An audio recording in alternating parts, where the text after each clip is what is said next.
You're very, very welcome to this Torch book at lunchtime. My colleague Kathryn Eccles will introduce you in a moment. So this is just to welcome you here to this space on behalf of the Torch team. My name is Elika Burma, and I'm Director of Torch, the Oxford Research Centre in the Humanities acronym. And what we do at Torch is host lots of fascinating and stimulating events like this one. We're all about encouraging, supporting and facilitating interdisciplinary research in the humanities. And I would welcome you to pick up one of our attractive bookmarks as you go, but in particular our What's On, which tells you about all the other great events that we have running this term. So you're all very welcome, and I'll hand over to Kathryn. Thanks very much, Elika. Welcome, everybody. Thank you so much for coming to today's discussion, which is part of Torch's Book at Lunchtime series, a fortnightly series of bite-sized book discussions exploring new books in the humanities and related areas. This series of books at lunchtime is part of our Humanities and the Digital Age headline series. And all our books this term will explore aspects of the digital. We have some fantastic books and apps, in fact, lined up this term, but we're delighted today to be discussing Richard Susskind and Daniel Suskind's fantastic book, The Future of Professions. This book raises important practical and moral questions about the relevance of the professions in the 21st century. In an era when machines can outperform human beings at most tasks, what are the prospects for employment? Who should own and control online expertise? And what tasks should be reserved exclusively for people?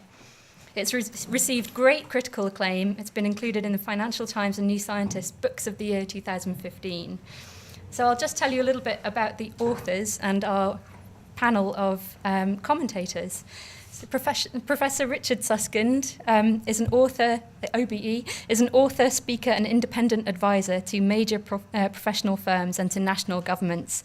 His main area of expertise is the future of professional service, and in particular the way in which IT and the internet are changing the work of lawyers. And he has a long-standing association with the Oxford Internet Institute, I'm very pleased to say. Daniel Susskind is a lecturer in economics at Balliol College, Oxford, where he teaches and researches, and from where he has 2 degrees in economics.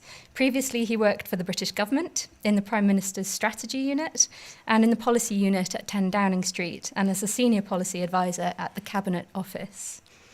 Joining us to discuss the book are, I always mangle poor Vili's name, even though he's a close colleague.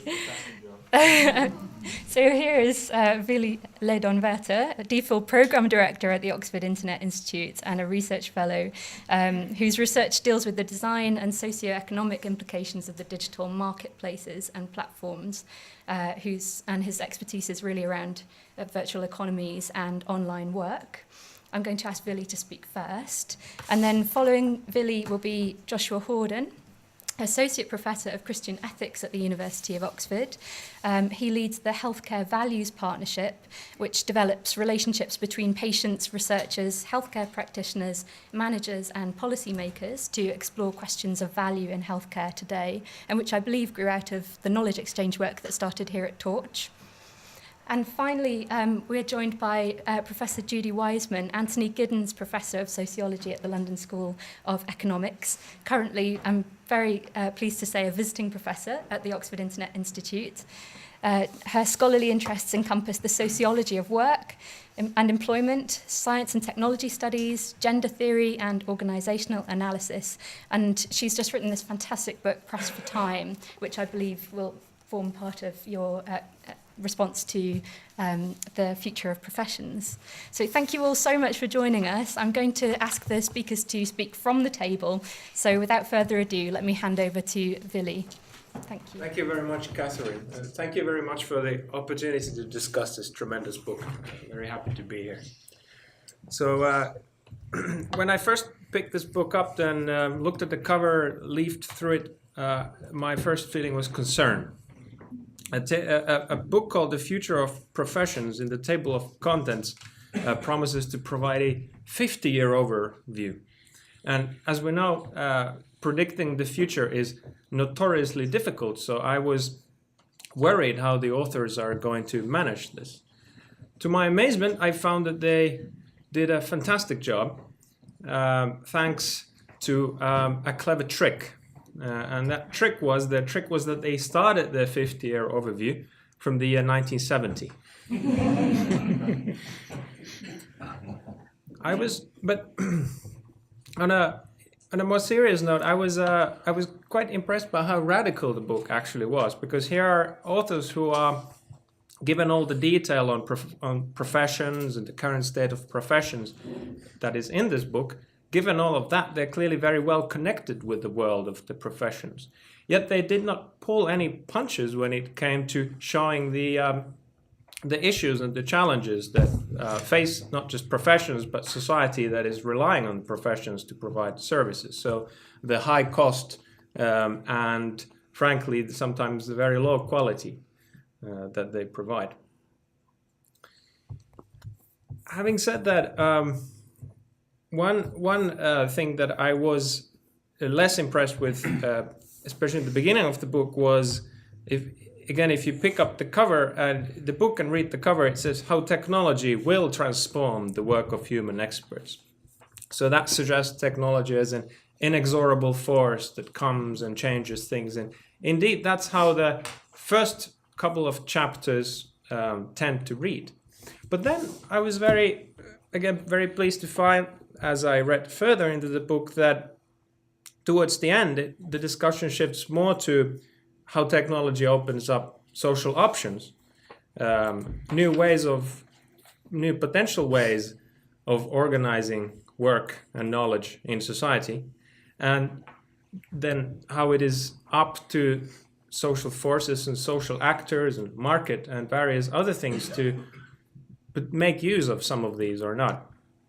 And it's not obvious at all which options will be taken in the future. So the way I read the ending was that it almost finishes with a plead to society to bring about a certain future where professional knowledge is, at least parts of it, are managed as a public good, as a commons. And there is, perhaps not explicitly, but it's at least implicitly, a concern expressed there that instead it will end up being owned by a Silicon Valley tech giant, even though it's not said in these words, but that's what I read in there. Perhaps that speaks more of me than of the book. I look forward to hearing how the authors felt that. So in summary, it was an excellent read, lots of detail, and especially if you put in this kind of social constructivist glasses and perhaps read some things in between lines, then I think a very remarkable contribution. Thank you. Thank you very much. Thank you. My thanks also to Torch for hosting and to Kathryn for chairing. Technology, in Anthony Kenny's words, puts sins of omission as immediately and inevitably within our power as it puts sins of commission. For the Suskins, quote, "The keys to the kingdom are changing, or if not changing, they're at least being shared with others." So the Suskins' attention to sin and allusion to Matthew's Gospel naturally drew my interest as a moral theologian. I've learned from the challenge which their analysis brings to ideas of moral obligation and professional authority.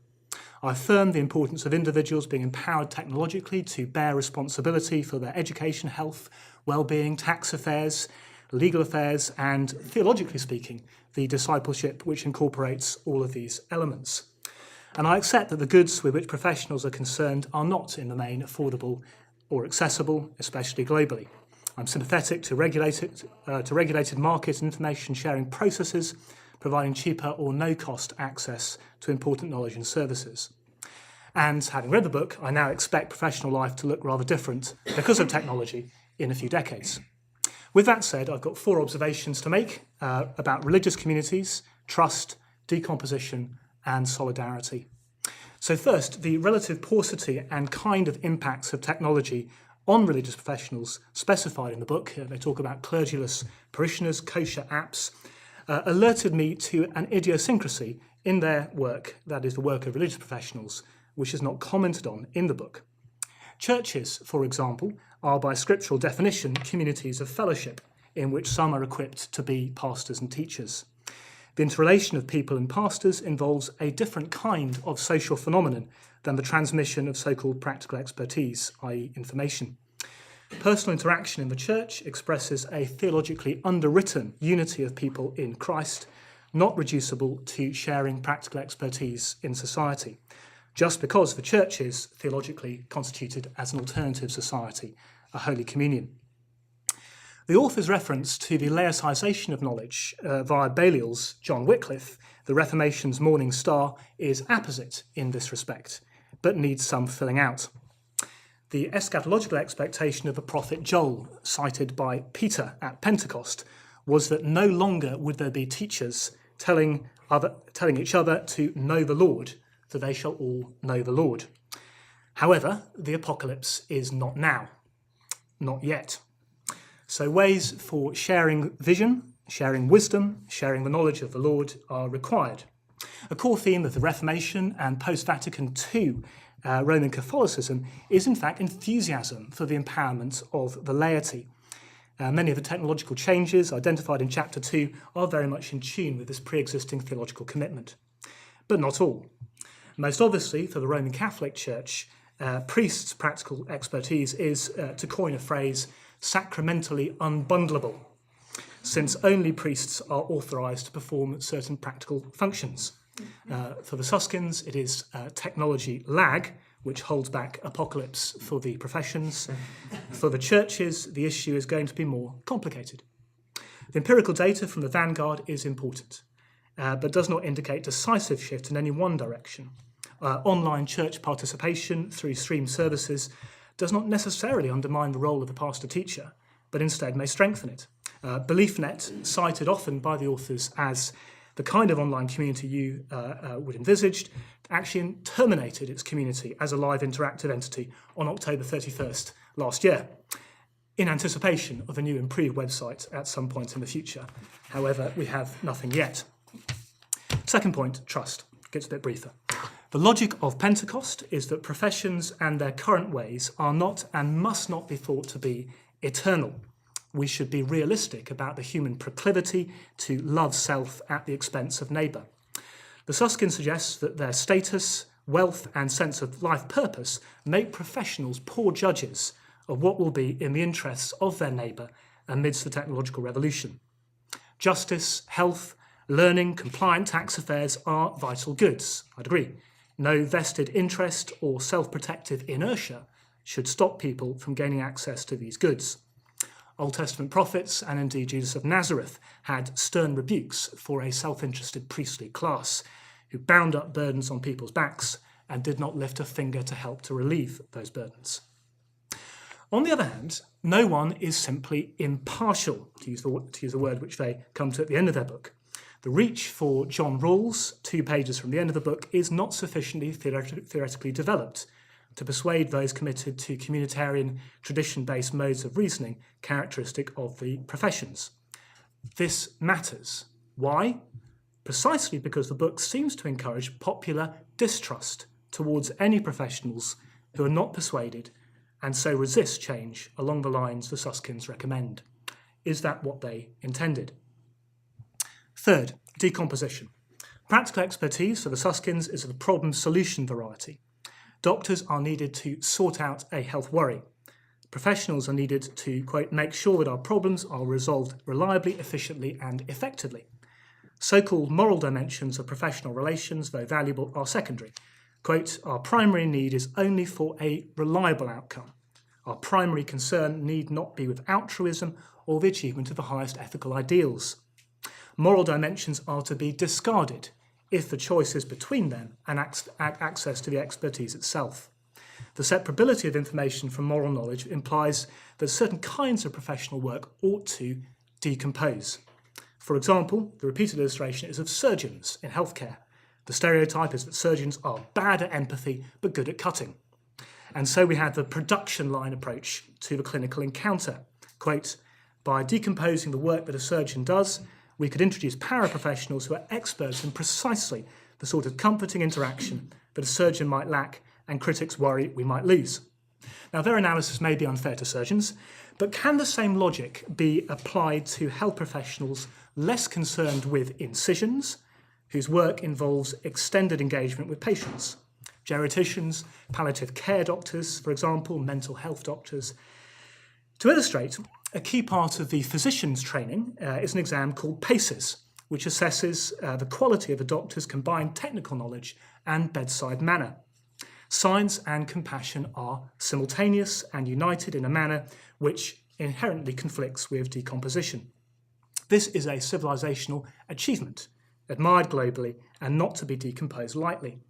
It would be an odd thing to discourage morally excellent affections between doctors and patients. And it would require good empirical evidence that such decomposition in fact led to affordable, accessible and effective healthcare.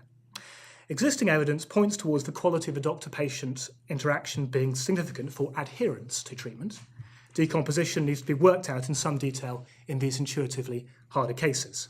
That's not to say it can't be done, but it also raises a wider question about the kind of institutional future for healthcare which is envisaged. What will the future hospital look like across the range of medical specialties? For example, while the book has no bad word to say about the NHS, very positive about it actually, the book is rather silent on the institutional form it ought to take. Perhaps the Susskins can enlighten us. Fourth, finally, decomposition bears on social solidarity. The hope for development is that machine empathy will largely replace expert empathisers. And we should not expect that machine empathy will be deep. For, quote, many human experts are lacking in empathy, and so we should not ask more of our systems than we get from our experts.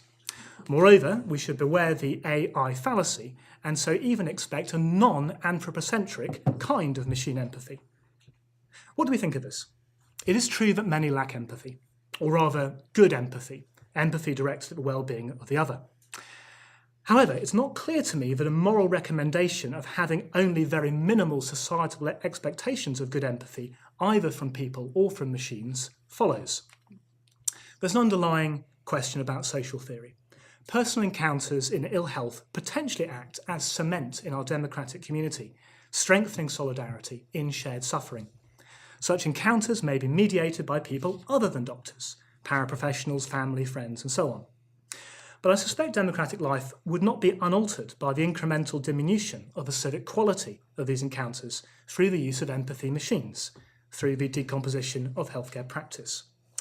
Roddy Cowie asks in the Oxford Handbook of Effective Computing whether we should permit ourselves moral entry into a world in which so-called company is provided by these non-human artefacts, loosening our solidarity and suffering, giving permission to friends and family to sidestep their responsibilities. The risk, Cowie says, that any reliance on effective computing must reckon with is that, quote, surrogate worlds may become so engaging that people lose the will and perhaps the ability to engage in the real one. Now, the Susskins seem to have a modest account of the moral philosophy machines will achieve, and do not expect that machines will be able to participate in the human community of suffering, or in the subtler sense that our life is worthwhile. The successful operation of IBM's Watson surely can achieve significant good, opening up new possibilities for good work. But democratic solidarity requires certain kinds of civic quality, which affective computing ought not to be tasked with delivering. Increasingly capable machines cannot be our companions, sharing the bread of affliction and the wine which gladdens human hearts. Some may become satisfied with machine affection, as the Susskins observe, but this will not be a good thing. In conclusion, however professions develop or become wholly replaced with new forms of working, a concern the Susskins and I clearly share is for the weak and vulnerable, for whom professions, such as healthcare, at the moment and in the main, provide trust and solidarity amid suffering. Technological development is inevitable. Neglect of the most vulnerable is not. Thank you very much for that expansive reading. Judy, can I ask you to... Yes, well, it's very hard to follow, actually, these speakers, because a lot of the points have been made. I'm always last because my name is Wajcman. This is just one of those terrible things. And I'm afraid I will be sort of repeating some of the points, but perhaps from a slightly sort of different angle as I'm a sociologist. So, I mean, let me just begin by saying with everyone else that the book is a fantastic read and it's a great accomplishment, and I congratulate the authors. And it's very hard to disagree with the book, whose laudable aim is democratising expertise and empowering people through the internet. I mean, you know, put in that way, who can disagree with it? So in the spirit of trying to spark a conversation here, I am going to speak a little bit about where I part company with the book, which has been so eloquently put by the previous speaker. For me, as I read the book, although, I mean, Vili has made the point about technological determinism. I mean, I must say the authors themselves say that they're not hard technological determinists. But in my reading of it, I think that they still give far too much power to technology in driving change in the future. And because of that, I'm rather sceptical about the future that they map for several reasons. I mean, the Susskind book is really excellent, but for me, it's part of a huge number of volumes that are coming out at the moment, all making claims about the accelerating pace of technological change and its impact on employment. And the stars in this narrative are always Moore's law, artificial intelligence, robotics, effective software agents. There's a whole sort of cast that we get in these books. And what I've tried to do in my own book, Press for Time, is to step back a bit from this Silicon Valley hyperbole and actually think about how much these books are really, you know, they say they're about the future, but I think they're really about trying to define the present. And in my view, these books really feed the belief that somehow the future is a better guide to what we can do now than the past. These future orientations are everywhere, and they're really big business now. And I've been doing this work on technology and work for a very long time. I've lived through the death of paper. I've lived through the death of the office. I literally was one of those people in the early 1980s who undertook a project on what was then known as telework, because we were going to live through the end of the office and it was going to be the electronic cottage and all of that. And who would have then thought about the role of paper in high-tech offices, for example? And what about the death of the book? I couldn't help thinking, why write a book now? Why not just put it online, given what the book's saying? I think this genre of books claim to be predicting the future, but they're really trying to mould the present. And I think a problem with them is that they're actually can function to limit, to actually be conservative in terms of mapping out possible alternative futures that we might imagine. For example, instead of moving information online as the democratic move, and that is the democratic move in the book actually, that move, imagine the government investing far more in education so that there would no longer be a shortage of doctors, nurses, all of these professions. I mean, these shortages are actually artificially produced. And I think it's these shortages as much as the expertise that gives these professionals so much power and high pay. I mean, many moons ago, I used to teach a course on trade unions, and the students would always say, trade unions have got too much power. And I would say, oh, do you mean the Australian Medical Association? Who do you have in mind about restrictive practices, which is the line very much I know about British trade unions as well. So this brings me to my second point, and Richard won't be surprised by this because, of course, I can't help commenting on the glaring omission of women's historical exclusion from certain male domains of expertise, of skill, that if you look at the history of the professions, they've been defined by this exclusionary practice, by gender relations, that in terms of what professional is, what expertise is, what knowledge is, what skill is, I think these are very gendered conceptions. And this is an omission in the book, and I'm sure they'll have something to say about this. It really struck me, and I'm going over ground you went over very well, it really struck me in the section of the book on empathy, where the authors write about, as you said, the need for paraprofessionals to take on emotional work, emotional labour. But surely this is already happening. I mean, if you think about doctors and nurses, this division is already there. And the problem is really that empathy skills have been feminised and are very low paid. So I say, why not push for revaluing caring skills rather than looking to artificial intelligence and software agents to provide this emotional labour, to mimic empathy, which is what it will be. And finally, I'm going to be short, I'm sceptical, actually, about the extent to which the practical expertise of professionals can really be made accessible and efficient via online intelligent systems. I've got a new book coming out with Oxford University Press. I've been reading, they send me 1 million forms, and, I was reading all these forms, and I had lunch with them last week, my editors, David Mustn't, had lunch with the editors, did the business in an hour, got through it, efficient, fantastic, no worries, trust, the whole thing. And it makes me, if I can just conclude, very much in agreement with something that Louise Richardson actually said in her inaugural speech. It's very short, if you'll just permit me to read it. She says, "Only a few years ago, universities were declared defunct, dead at the hands of MOOCs, massive open online courses. The initial wave of euphoria that greeted the arrival of MOOCs, in which the world-famous teachers would teach for free and everywhere and online, has been tempered by the reality that the completion rate for these courses rarely hits 5%, that those taking these courses tend to be well-educated males in the first world, rather than impoverished women and men in the developing world, and actually the successful business model hasn't yet been developed." She says the early experience of MOOCs has demonstrated what has long been known here, that there is no substitute for the personal interaction between student and teacher. And so I am rather sceptical, even though the book is fabulously well argued, and I must say, law and economics are wonderful disciplines in terms of countering logical arguments. But I am sceptical about the conclusion that we will neither need nor want doctors, teachers, lawyers, etc., to work as they did in the 20th century. Thank you. Thank you very much. Thank you to all our presenters.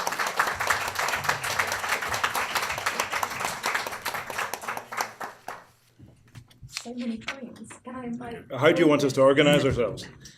In whichever way you choose. I'm sure you have a dynamic you've established. Well, no, it varies enormously, but why don't I say a few words by way of introduction, and then respond to a couple of the points, and then maybe Daniel can look after the remainder. It's always funny when you hear people talking about a book you've written. And first of all, thank you for reading it. So at least 3 people have read it, which is more than most of the bloggers and tweeters have done. But there's a sense in which, particularly from Joshua, that I barely recognise the book you were describing. So let me tell you what we're trying to achieve, and maybe we didn't do a good job. For us, what we're saying is there's this institution, set of individuals, a set of practices that we call the professions, and we're interested in how technology, mainly information technology, and particularly the internet, and broadly speaking artificial intelligence, might impact on these professions. And we say there's 2 futures that we've noted. So one chapter is devoted to mainly Daniel's work when we went out and looked, particularly in the United States and the UK, at the leading edge, leading thinkers, leading practitioners, at what was actually going on.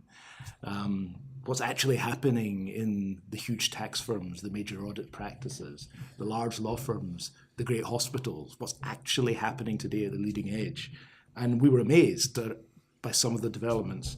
And we use the phrase that so many people use, the William Gibson phrase, the future has arrived, it's just not evenly distributed yet. A lot of the skepticism that's been expressed about the technology is actually up and running and being used today already. So we've tried to make sense of all these advances we were noticing across the professions.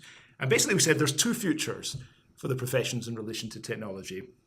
And the first, which we say is reassuringly familiar for professionals, is that what technology does is it comes along and it streamlines and optimizes the way that professionals have worked for the last couple of centuries. So it might be the doctor seeing a patient by Skype, it might be the architect using computer-assisted design, it might be the teacher using some kind of online resources. We're all familiar with these, they're up and running, They don't change the way the professionals work, but they hopefully bring new efficiencies. And we saw a lot of that. And no doubt that's going to continue. The second thing we saw was entirely different. And that is that there are some technologies that are coming along that are actually transforming the very nature of the service. And on many occasions, calling into question whether or not we need human beings to be involved in the delivery of professional services. So let me give you an example on tax. And you'll all be comfortable with tax, because we don't like paying tax, and we certainly don't like someone having to pay someone to help us pay tax. So you've got these tax advisors. In the United States now, 48 million? 48 million. 48 million people last year filed their tax returns, doing the whole thing using some kind of online service. That might be something called TurboTax. It might be the government, the Internal Revenue Service system. But the point is this, that whereas historically people used to need professional help, now they could do it online. Now, the immediate response, and this is a generic response by the profession, well, that's tax. It's not really being a doctor. So one thing you find is every professional sees the scope for new technology in other professions other than their own. So this intuition you have that my work's very different from tax, we might want to challenge. But as my day job, I advise some of the world's largest law firms, the large accounting firms. It's not just happening in tax. It's happening in legal practice. The online services that Judy can't imagine them working. If you look at Allen & Overy, probably the best law firm in the world in my view, it has revenue of £12 million a year from online legal services from 100 banks. These are demanding, insightful, knowledgeable users who find it more useful and more convenient to use an online legal service. We looked at and spoke to the world's leading audit firms, and they were talking about the way in which audit will move from being a once-a-year review to a real-time automated ongoing process. This is not fiction. It's already happening.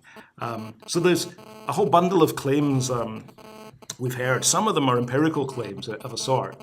You might say, I can't imagine that happening, and we can say, well, actually, it already is happening. Some of the claims are, this is threatening for the professions. It's not the way it's expressed. There's very much a lot of feedback we get. Whereas I think Daniel and I, our passion and our perspective is, and our view is that many of our professions are creaking. We can't really afford the health service we have just now. No one can afford to instruct lawyers. Small businesses can't afford to use consultants or business advisors. Our educational system we worry about deeply. So we're saying there might be another way. And I suppose one of the slightly frustrating things as an author, this is me trying to tone it down, is when you do something like we say there's 6 alternative models for the delivery of practical expertise in the future, and people focus on one alone. So I can see the deterministic point that we think, and we believe that the technology is moving on and driving change. I can see we edge towards the deterministic end of the spectrum there, determinist.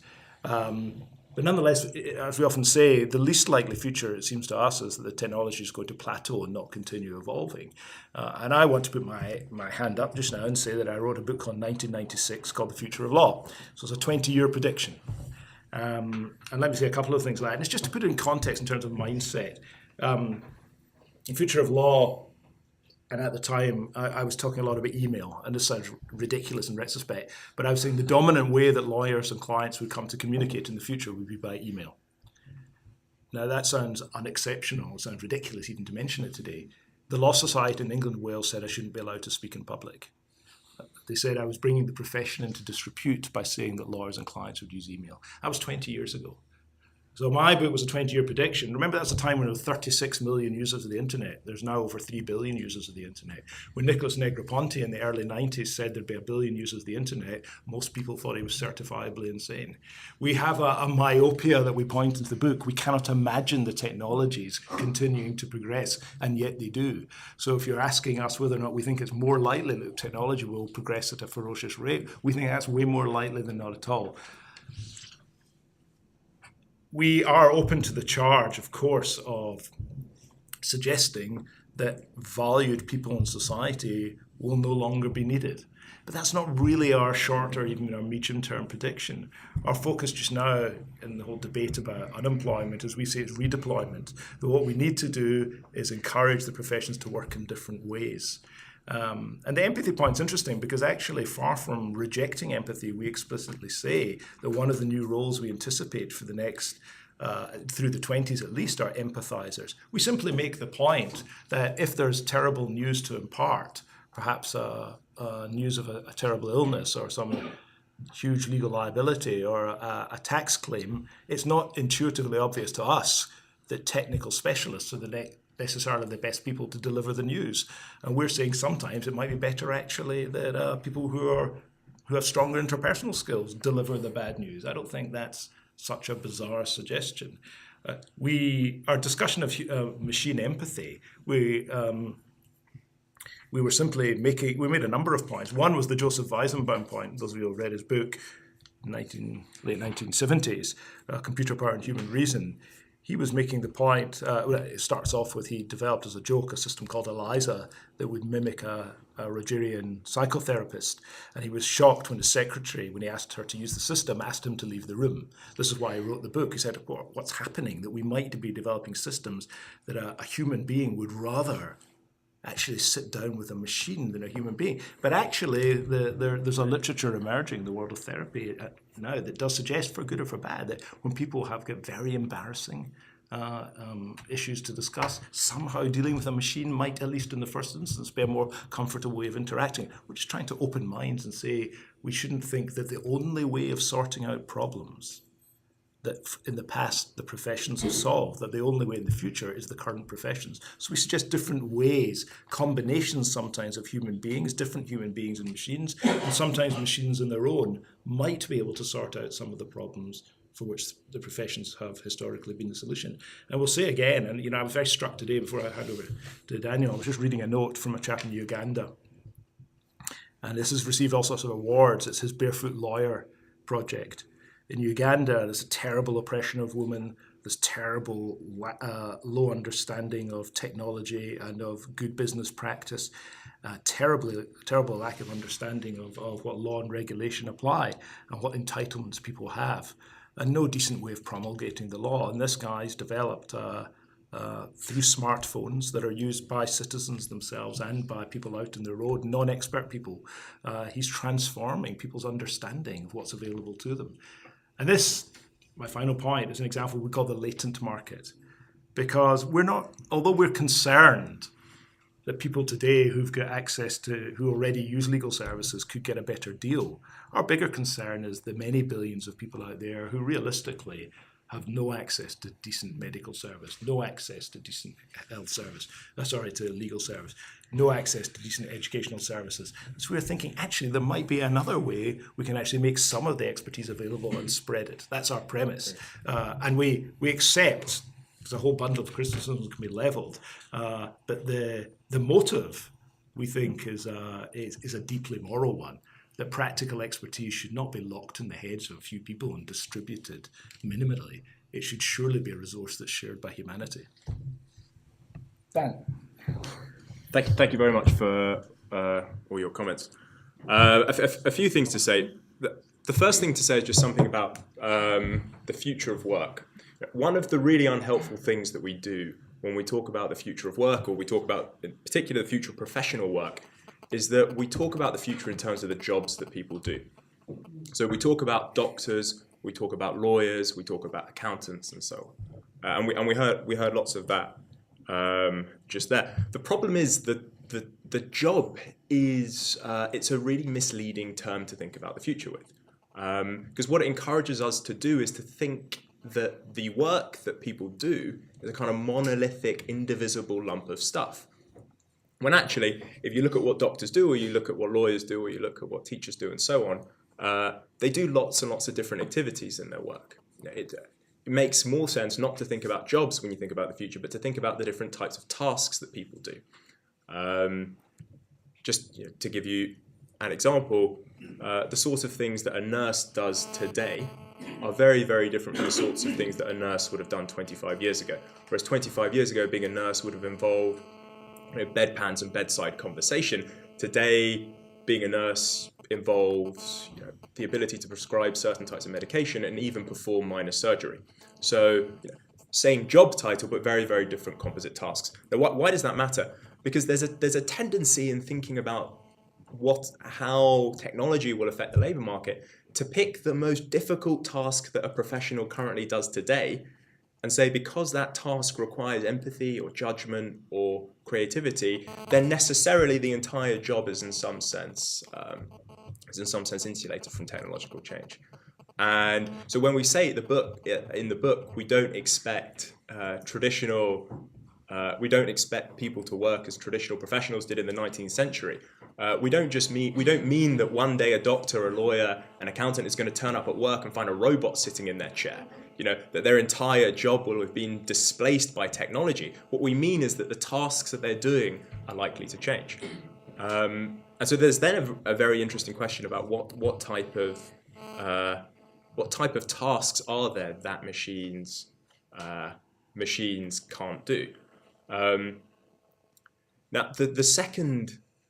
Our term is increasingly capable systems and machines. Now, again, the temptation when reading the book is to want to put it in a set of books thinking about the future of technology, thinking about how robots are going to take everyone's jobs. That vision of doctors turning up and finding, it was what The Economist reviewed our book after it came out, and there was a cartoon of Professor Dr. Robot QC. So a robot with a wig and a stethoscope carrying a big fat pile of ledgers.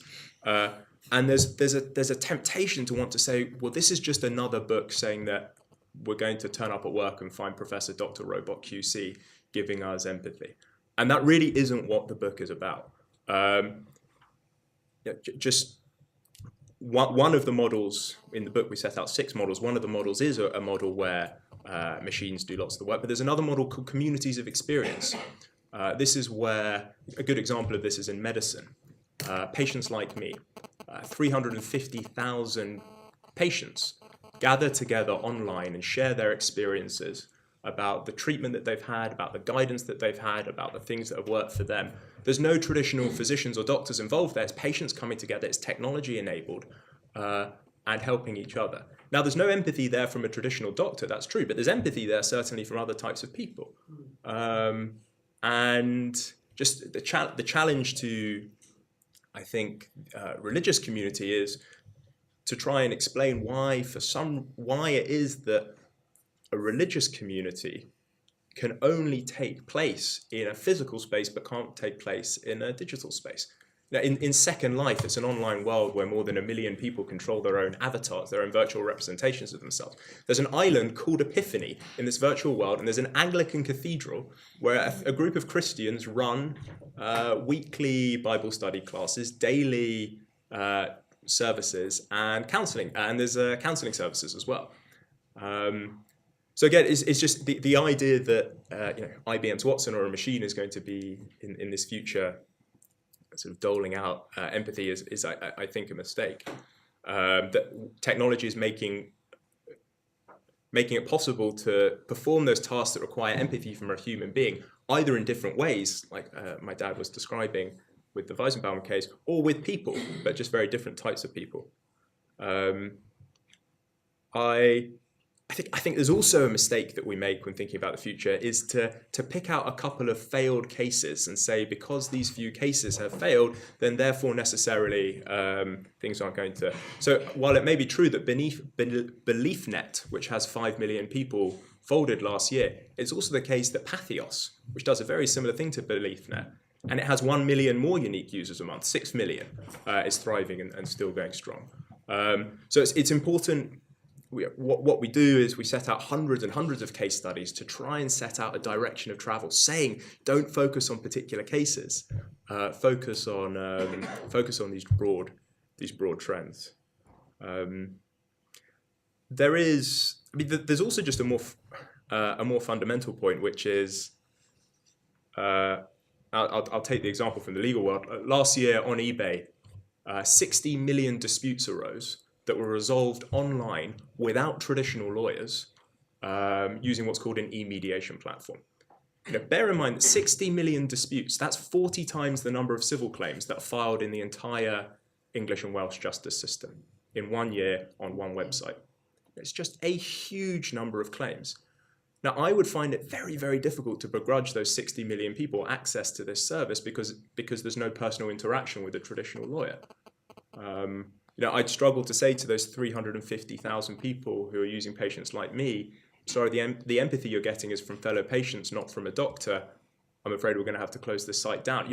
There are very, very different ways of solving the sorts of problems that the traditional professions have solved, but look very, very different to the professions as they're currently constituted. And that's the argument of the book, that we should be trying to understand and nurture this new set of people and institutions who are trying to do things in very different ways to the traditional professions. Just one final comment, which is that just to pick up on the comment that government should invest more in education, and that was when I was in number 10. It was very, very rare that there wasn't a policy proposal which couldn't be solved by which at first glance couldn't be solved by saying let's spend more on education. That's the easy thing. The difficult thing is then to say, in what way should we spend on education? Now, how should we spend on education? Do we want to train, again, let's move in the legal world, do we want to train a generation of people to behave like 20th century lawyers, or do we want to train them to be 21st century lawyers? Take the 60 million cases that were resolved online on eBay. It's certainly true that we could spend money training 2 million traditional lawyers to resolve those 60 million problems. They're giving each of them 30 cases to resolve during the year. Now, that's a possibility. Or alternatively, we could train, and we look in the book at the 12 new roles that people might do in the future: data scientists, process analysts, knowledge engineers. We could probably train, I don't know how big Modria is, the organization, but it was probably about 50 people rather than 2 million people who set up this system and were able to help a vastly larger number of people, but doing things in a very, very different way. So what's the point? The point is that the bottleneck at the moment isn't that there isn't expertise. It's not that we don't know how to solve lots of types of medical problems, or that we don't know how to solve legal problems, or that we don't know how to educate people. The problem at the moment is the bottleneck in the system is that our method of delivering that expertise is in face-to-face, one-to-one personal interaction, which was the right way to do it in the 19th century when that was the only technology available. But in the 21st century, where there are ways to make this expertise available in a vastly more powerful and different way, it seems a mistake not to want to embrace these new technologies. I'll leave it there. Well, yeah. I'm just conscious that there'll be lots of questions from the floor. So if anyone from the panel would like to pick up briefly on, so Vili and then Joshua. Okay. Well, can I suggest that there are actually two books here? There's the How Technology Will Transform the Work of Human Experts, and then there's How Governments and VCs Could Transform the Work of Human Experts. And I think Judy is correct in placing the first book in this emerging literature that talks about exponential growth in technology and AI. And on that literature, I will only comment that there is no exponential growth in nature. It always ends up being an S-curve, what appears to be an exponential curve when you're in the middle of it. It's myopia that prevents one from seeing that. You brought up Second Life. I was doing research on online games when Second Life was a big thing in 2006, 2007. Yeah. Gartner predicted that 90% of internet users would have an avatar by 2015. And Second Life was in the cover of Time and so on. And that didn't pass quite in the way that people who were predicting exponential growth expected to pass. But I want to set that book aside and discuss the book that I like much more, which was how VCs and governments could transform the professions using the new options provided by technology that you also so eloquently spoke about. And I think it's really about social organization of work and knowledge, and you can read it as a descriptive account of value chain restructuring of decomposition, or what I might call disaggregation, that is taking place in the professions, that is a very familiar story from other industries. So from software development that I have studied, or from creative industries and so on. So it's not like these things haven't already happened to different extents elsewhere. And now here's a book that tells us how it is going on in professions that in some ways have resisted those changes longer than many other industries. You can also read it as a normative account on what ought that restructuring result in, what would be a good sort of way of dividing this type of work and knowledge in society. And I think here's where the opinions probably differ more. And I would just briefly say that I sort of agree with Louise Richardson's opinion that Judy brought up, but surely this face-to-face medium of education is the best possible if we could afford it to everyone. But obviously it's a very exclusive institution that we have here in Oxford. Finally, I think one further dimension that the book doesn't have but that it sort of invites us to consider is the way that not just solutions to problems are socially constructed, but also many of these problems, especially taxation and the complexities of taxation and law in general. I'm from Finland, and from experience as a layman, I have experienced that property law in England is very difficult. It's very complicated, whereas in Finland it seems to be very simple. It's the same physical matter. It's just that we've piled different types of institutions on top of that. So that in one country you need lawyers in order to rent or buy property, and in another country you don't. And finally, let me finish with an anecdote, if I may. Since I'm talking about Finland, one way in which legal processes have been automated in Finland, and I think in other countries as well, is these copyright infringement letters that are sent automatically to people who have infringed on copyright online, and their IP addresses have been obtained, and their addresses and so on. So that process is automated. What a friend of mine, a lawyer, has done is automate the other bit.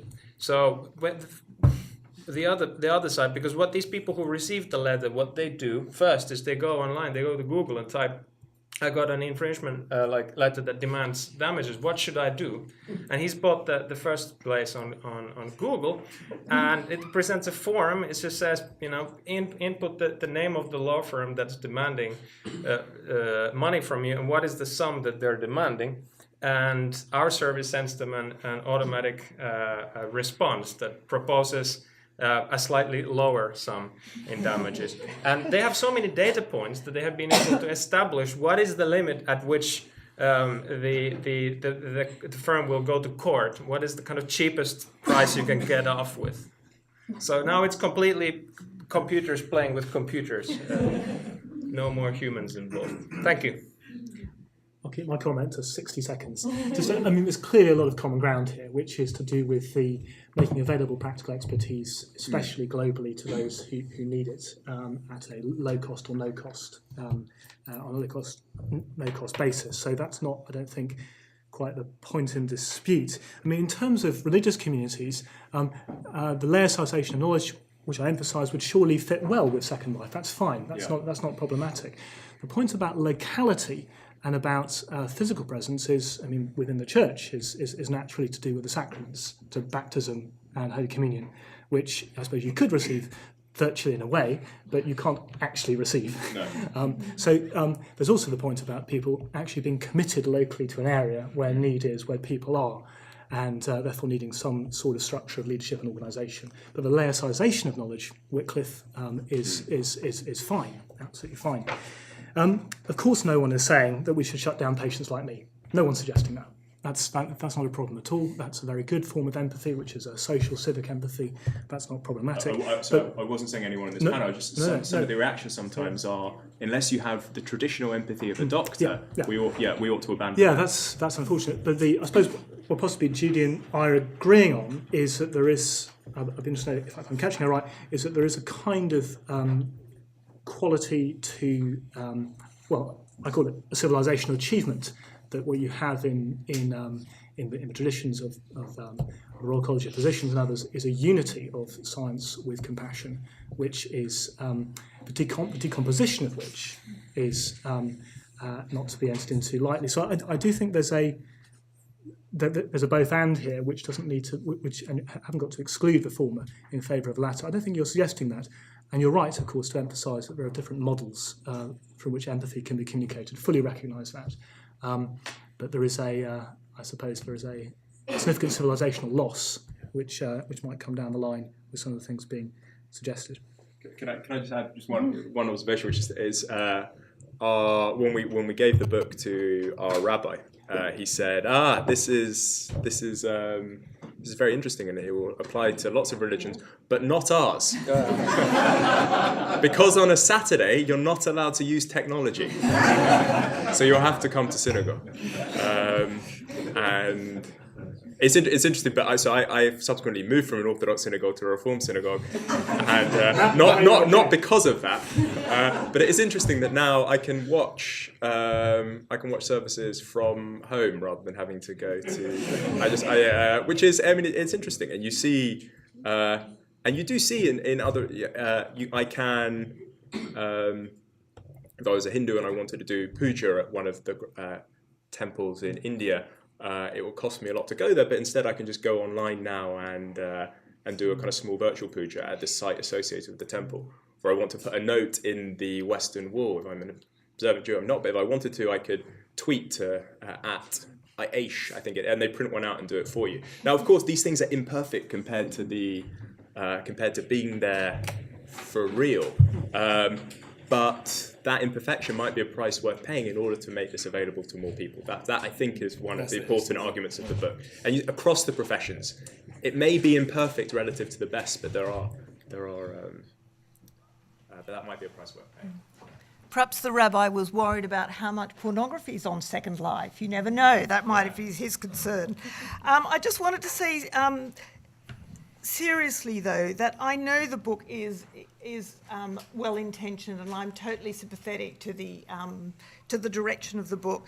I guess I'm a bit worried about the political context in which such books can be read, and I do worry that, the push for a lot of online services, which we're having at the moment, can justify a lot of government cuts, can justify a lot of political directions that I know the authors wouldn't be sympathetic to. And I say that because I think what we know from years of studying the internet is that online communication isn't a substitute for offline communication, that one of the things we've learned in the 30 years are that these things reinforce each other, that actually you have very good mediated communication if you have very good face-to-face communication.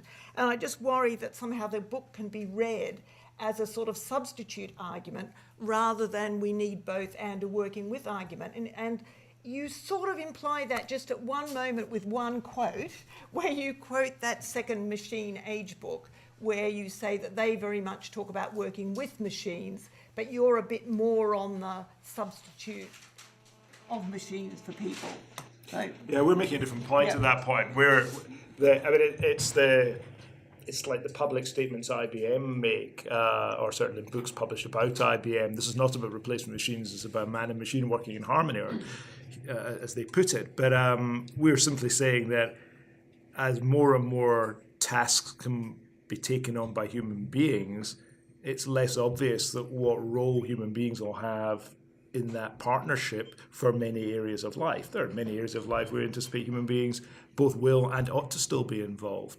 But it seems to us a little pat. The answer is, of course, that human beings and machines work together in harmony, and we think it's more complicated than that because we're not absolutely sure in the long run what it is human beings will be bringing to many parties, not to all parties, to many parties. Do you want to make one observation? And I haven't read the speech by the Vice-Chancellor, but interestingly, one of the top educationalists in the country in secondary school made this observation to me after I gave a talk. It was the MOOC one, Do you know only 5% of MOOCs are used? And there was a sense of satisfaction.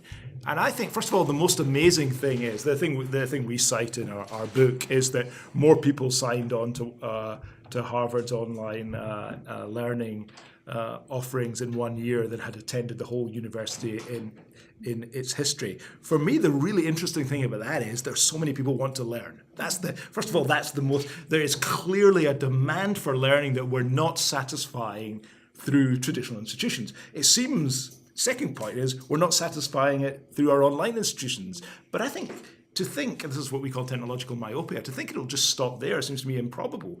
That's the first generation, and I think it's just entirely likely that those who are investing in both the commercial community for whom this means money and the educational leading edge thinkers for whom this is a huge challenge, it'll probably go up to 10% or 15%. It seems to me it's unlikely that we'll just say, okay, let's settle at 5%. It's true of so many of these technologies. I often point to video conferencing, Cisco's telepresence. When I'm giving a presentation, it's wonderful, people sitting in 4 time zones talking with one another. And the phrase I use is, that is the worst it's ever going to be from now on. Because that's the way it seems to us, and you can call us determinists, but it seems to me it's also true of MOOCs. They're probably the worst they're ever going to be from now on. They'll just get better.